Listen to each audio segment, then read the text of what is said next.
हम सबने कभी ना कभी वो पत्तों से बने दोने पत्तल देखे ही होंगे, है ना?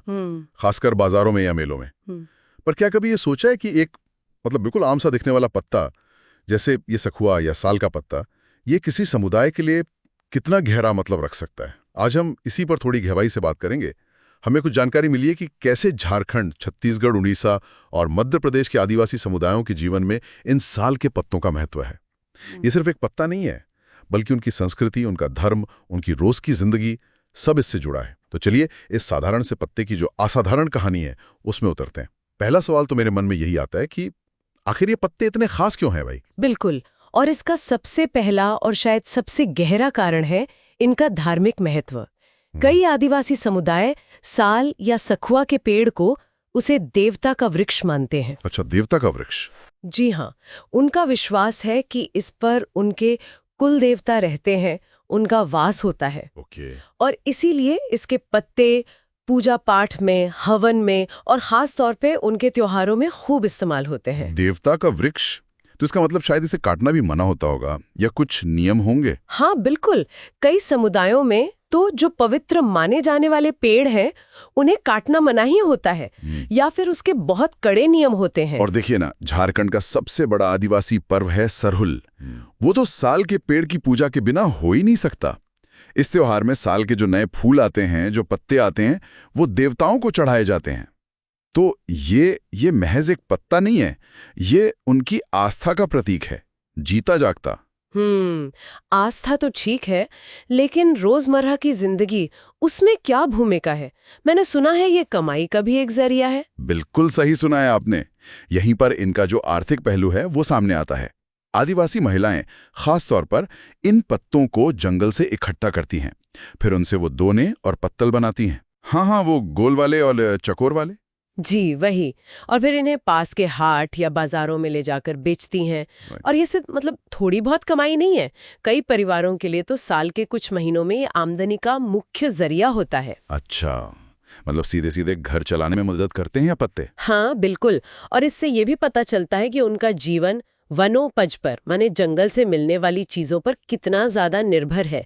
ये प्रकृति के साथ उनका एक सीधा और टिकाऊ, सस्टेनेबल जिसे कहते हैं, वैसा आर्थिक रिश्ता है। ये बात तो सोचने वाली है। खासकर जब बाजार में प्लास्टिक या थर्मोकोल जैसी सस्ती चीजें आ गईं, तब तो इस पारंपरिक काम पर असर पड़ा ही होगा। बहुत ज्यादा असर पड़ा है। ये एक अलग ही चिंता का विषय है। सही।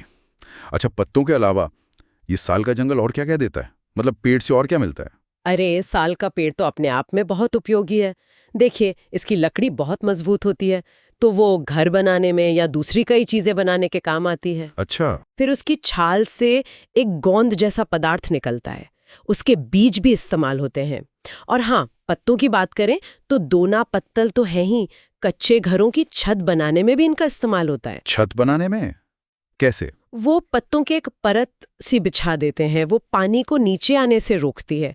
एक तरह की, कह लीजिए, नेचुरल वाटरप्रूफिंग। अरे वाह, मतलब एक ही पेड़ और इतने सारे काम, क्या बात है। खाने पीने में भी कोई इस्तेमाल है इनका? हाँ, खाना परोसने या लपेटने के लिए तो इस्तेमाल होता ही है, वो तो आम है।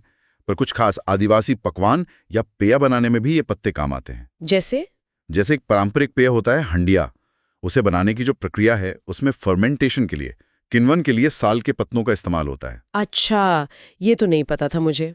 और मैंने कहीं पढ़ा था कि इनसे इनसे साज श्रृंगार भी होता है। ये बात तो मुझे बड़ी दिलचस्प लगी। हाँ, ये भी है। ये उनकी जो सांस्कृतिक अभिव्यक्ति है ना, उसका एक सुंदर पहलू है। कुछ जनजातियों में त्योहारों पर या जब नाच गाना होता है तो पुरुष और महिलाएं वो इन पत्तों से बनी हुई टोपी पहनते हैं या माला बना लेते हैं या मुकुट जैसा कुछ पहनते हैं। सच में? पत्तों का मुकुट? जी हाँ।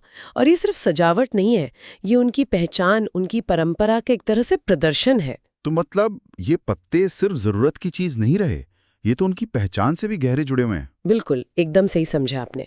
और ये जुड़ाव सिर्फ इन मतलब भौतिक चीज़ों तक ही नहीं है। आप उनके लोकगीतों को सुनेंगे, उनकी कहानियों को पढ़ेंगे, कहावतों को देखेंगे, तो सखुआ या साल का जिक्र बार बार आएगा। ये पेड़, इसके पत्ते, ये उनकी आस्था, उनके पुरखों की विरासत, प्रकृति के साथ उनका जो रिश्ता है, उन सब का प्रतीक बन जाते हैं। ये उनकी जो सांस्कृतिक स्मृति है ना, उसका एक बहुत अहम हिस्सा है। तो अगर हम इसे समेटें, एक पत्ता वो पूजा में चढ़ावे से लेकर पेट भरने का जरिया भी है, घर की छत भी बन रहा है, त्योहार का श्रृंगार भी है और लोक कथाओं का हिस्सा भी। सब कुछ जुड़ा है इसी एक पत्ते से। बिल्कुल सही कहा। साल का पत्ता वो महज एक प्राकृतिक वस्तु नहीं है, वो एक पूरी सांस्कृतिक धरोहर है, एक विरासत। ये आदिवासी समाज की रोजमर्रा की जिंदगी, उनकी अर्थव्यवस्था, उनका धर्म और पर्यावरण के साथ उनका जो गहरा रिश्ता है, ये पत्ता उन सबका प्रतीक है।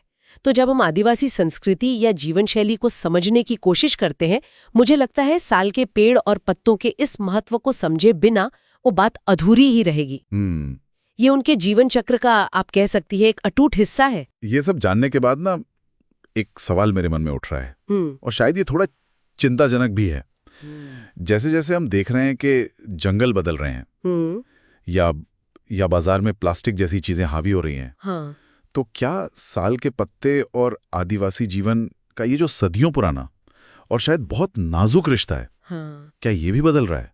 हाँ। और अगर हाँ, तो इसका उनकी संस्कृति पर, उनकी आजीविका पर आगे चलकर क्या असर पड़ सकता है? हाँ। इस पर शायद हमें सोचना जरूरी है।